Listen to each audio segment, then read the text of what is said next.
Side खबरों के लिए सब्सक्राइब करें फ्लेम मीडिया और उसके बाद बेल आइकन को प्रेस करें ताकि सबसे पहले आपको मिले एक्सक्लूसिव खबरें।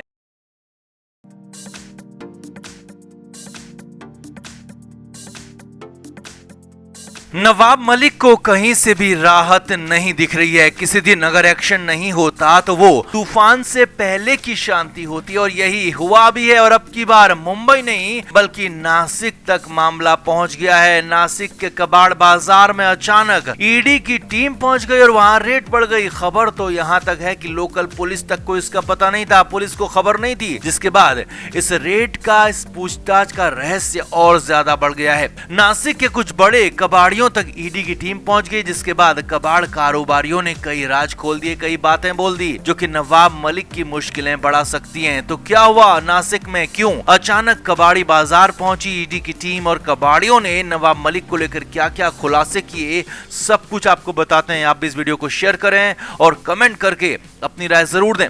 तो महाराष्ट्र सरकार के ताकतवर मंत्री नवाब मलिक मुंबई की जेल के अंदर बंद हैं। हालांकि उनके विभाग अन्य मंत्रियों को दे दिए गए हैं, यानी कि वो अब बिना विभागों के मंत्री हैं। लेकिन बड़ी बात यह भी है कि वो अब भी मंत्री बने हुए हैं और महाराष्ट्र सरकार ने भी साफ कर दिया है कि मलिक से इस्तीफे के लिए नहीं कहा जाएगा। अब मलिक की कंडीशन को लेकर हम लगातार अपडेट्स आपको दे रहे हैं। जेल का खाना, जेल की गर्मी उन्हें रास नहीं आ रही, उनकी तबीयत भी पूरी तरह से ठीक नहीं है। अब इधर नवाब मलिक के मामले में ईडी लगातार सबूत और गवाह खोज रही है, तलाश रही है। ईडी किसी भी कीमत पर नवाब मलिक को जेल से बाहर नहीं आने देना चाहती, इसीलिए तो ताबड़तोड़ एक्शन हो रहे हैं। और इस बार ईडी की टीम नासिक पहुंच गई। जी हां, एक मराठी पोर्टल के मुताबिक ईडी की टीम नासिक पहुंची और नासिक में कबाड़ डीलरों के यहाँ छापेमारी की।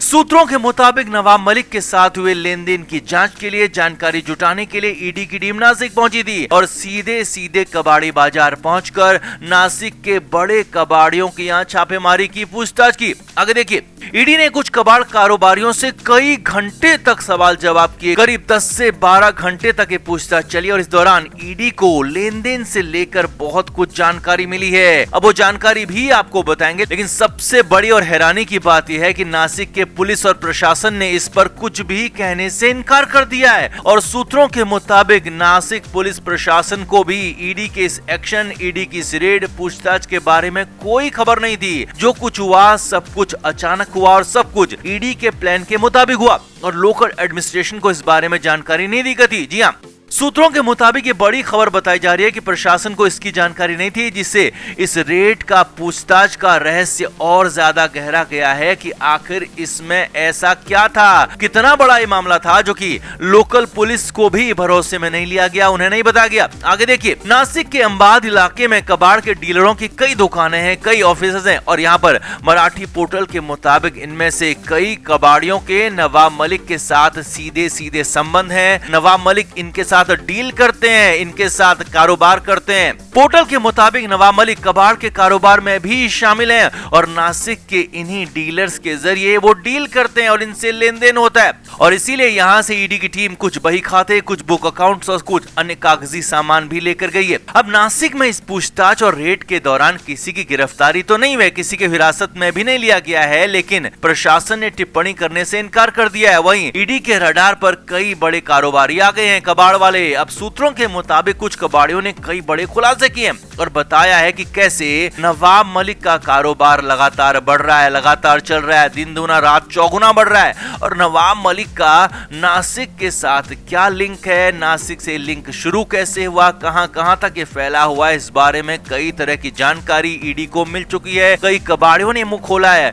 अपनी जानकारी ईडी तक पहुंचाई है और नवाब मलिक के कई सारे राज ईडी तक पहुंचा दिए। इतना नहीं, सूत्रों के मुताबिक यह भी पता चला है कि नवाब मलिक की भी कुछ संपत्तियों की जांच की गई है और यह भी पता चला है कि नासिक में कुछ बड़ी कंपनियों के मैनेजर भी नवाब मलिक से करीबी संबंध में और वो भी ईडी के रडार पर आ गए और बहुत जल्द, जी हां, बहुत जल्द इन बड़ी कंपनियों पर, नासिक की इन कंपनियों के मैनेजरों पर भी एक्शन हो सकता है, क्योंकि ईडी कहीं भी कुछ भी छोड़ना नहीं चाहती और हर तरह से पुख्ता होना चाहती है, क्योंकि ईडी का सिर्फ और सिर्फ एक ही मकसद है कि नवाब मलिक को जेल से बाहर ना आने दिया जाए और लगातार नए सबूत, नए गवाह तलाशे जाएं और जरूरत पड़ेगी तो अन्य केस भी दर्ज किए जाएंगे। तो कुल मिलाकर नासिक में ईडी के पहुंचने के बाद बवाल मच गया। कई तरह की चर्चाएं अब हो रही हैं, कई बातें अब हो रही हैं और सबसे बड़ी बात यही है कि अगर लोकल पुलिस को भी इस रेड और पूछताछ की जानकारी नहीं थी तो कुछ न कुछ जरूर बहुत बड़ा था, कुछ न कुछ यहाँ पर हुआ था बहुत बड़ा और बहुत जल्द इसकी डिटेल भी सामने आ जाएगी। तो आपका क्या मानना है? क्या नवाब मलिक के लिंक जबरदस्ती खोजे जा रहे हैं या फिर नवाब मलिक की पूरी कुंडली निकालकर ईडी बिल्कुल सटीक काम कर रही है? आपका क्या कहना है? आप भी कमेंट करके जरूर बताएं, वीडियो को शेयर भी करें। तो नवाब मलिक को कोर्ट से तो कहीं भी राहत मिल नहीं रही, चाहे वो लोअर कोर्ट हो या फिर हाई कोर्ट, और ऊपर से ईडी का एक्शन थमने के बजाय बढ़ता ही जा रहा है।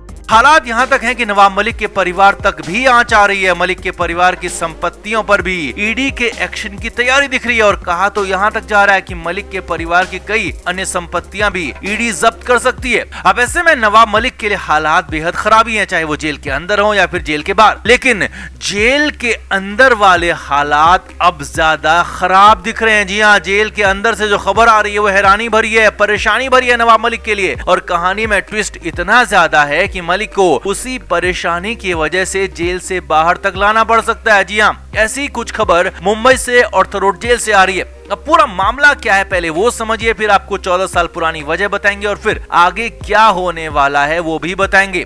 तो नवाब मलिक को जेल के अंदर अब करीब 1 महीने का वक्त होने वाला है। 7 मार्च से ही नवाब मलिक जेल के अंदर बंद हैं। इससे पहले भी 13-14 दिन वो करीब ईडी की हिरासत में रहे। अब ईडी की हिरासत में उन्हें घर का खाना मिल गया, मगर जेल में उन्हें घर के खाने की परमिशन नहीं मिली। जेल का खाना मलिक को रास नहीं आ रहा। मलिक ने वकील के जरिए कोर्ट में भी बताया था कि जेल के खाने में नमक ज्यादा है, तेल ज्यादा है, इसीलिए घर का खाना खाने की उन्हें परमिशन दी जाए, लेकिन ऐसा हुआ नहीं। अब जेल का खाना मलिक के लिए बेहद मुश्किल हो रहा है। कंडीशन ये है कि एक बार भी ऐसा मौका इतने दिनों में नहीं आया जब नवाब मलिक ने खुलकर खाना खाया हो। जेल सूत्रों के मुताबिक जेल के अंदर नवाब मलिक सिर्फ कुछ ही खाना खाते हैं, बेहद ही हल्का खाना वो खा रहे हैं। अब कहानी इतनी नहीं है, आगे देखिए। बल्कि मुंबई में इन दिनों जबरदस्त गर्मी है, उमस का भी मौसम है, जिससे जेल के अंदर भी गर्मी बढ़ गई है और गर्मी में पसीना लगातार निकल रहा है और पसीना निकलने से भी मलिक को दिक्कत हो रही है। अब पूरा ओवरऑल हालत ये है कि नवाब मलिक का वजन कम हो गया। जी हाँ, जेल सूत्रों के मुताबिक जब नवाब मलिक को जेल में लाया गया था तो उनका वजन 78 किलो था, और लेकिन अब वो काफी कम हो गया। जी हाँ, अब ये तो पता नहीं चल पाया है कि अब फिलहाल उनका वजन कितना है, कितना कम हुआ है, लेकिन ये जरूर सूत्रों के हवाले से पता चला है कि मलिक का वजन काफी कम हो गया और वजन इतना कम हुआ है कि वो टेंशन देने के लिए काफी है। अब इस हफ्ते भी जब नवाब मलिक का वीकली वेट एनालिसिस किया गया तो डॉक्टर्स के हाथ पैर फूल गए, क्योंकि वजन काफी कम बताया जा रहा है और सूत्रों के मुताबिक वजन स्थिर नहीं हो रहा, यानी कि लगातार गिर रहा है, लगातार कम हो रहा है। अब इसकी वजह कम खाना और गर्मी से निकलने वाला पसीना भी हो सकता है, लेकिन असली वजह जो डॉक्टर्स को अब पता चली है वो और ज्यादा मुश्किलें खड़ी करने वाली है और ज्यादा परेशान करने वाली है। असल में 14 साल पहले तक नवाब मलिक का वजन करीब 120 किलो के आसपास हुआ करता था और मलिक तब चल भी नहीं पाते थे, यहाँ तक कि उनको कई तरह की और ज्यादा गंभीर बीमारियां थी, जॉइंट पेन तक होता था। जिसके बाद मशहूर डॉक्टर लकड़ावाला के जरिए नवाब मलिक ने मेटाबॉलिक सर्जरी करवाई। जी हाँ, वही वजन कम करने वाली बैट्रिक सर्जरी, जिसे मेटाबॉलिक सर्जरी भी कहते हैं, और जो कि अदनान सामी ने भी की थी, नितिन गडकरी ने भी की थी वेट कम करने के लिए। और उसी सर्जरी के बाद नवाब मलिक का वजन भी 80 किलो के आसपास पहुंच गया था और मलिक चलने फिरने में सक्षम हुए थे। काफी कुछ उनकी जिंदगी में बेहतर हुआ था, उनका स्वास्थ्य बेहतर हुआ था। और अब वही सर्जरी, उसी सर्जरी के बारे में जेल के डॉक्टर्स को भी पता चल चुका है। Flame media report.